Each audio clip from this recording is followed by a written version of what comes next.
खरी म्हणजे उद्याची सभा ही राष्ट्रवादी काँग्रेस शरदचंद्र पवार, मला असं म्हणताना सुद्धा मला वेदना होत आहेत, दुःख होत आहे। वेदना अशा करता होते आहे की आता जी आयोगाने परवानगी दिली आहे ती तर राष्ट्रवादी काँग्रेस शरद पवारांची आहेच, पण जी राष्ट्रवादी निवडणूक आयोगाने कुणा दुसऱ्याच्या नावे केली आहे ती सुद्धा राष्ट्रवादी शरद पवारांनीच जन्माला घातली, त्यानेच जन्माला घातली आहे।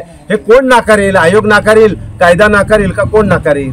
कुठला कायदा नाकारेल की या राष्ट्रवादीला जन्म शरद पवारांनी दिला नाही असा कुठला कायदा सिद्ध करून देऊ शकतो का? आणि म्हणून शरद पवारांची काँग्रेस किंवा राष्ट्रवादी काँग्रेस असं न म्हणता शरद पवार एक नेते आहेत, महाराष्ट्राचे नेते आहेत।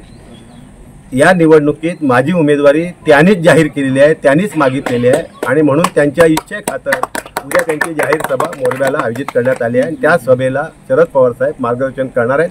उद्याचं मुख्य वक्ते हे शरद पवार साहेब आहे। त्या व्यतिरिक्त अनेक वक्ते विविध राजकीय पक्षांचे जे आघाडीचे घटक आहेत त्या पक्षांचे, इंडिया आघाडीचे अनेक नेते त्या सभेला उपस्थित राहतील। एबीपी माझा, उघडा डोळे बघा नीट।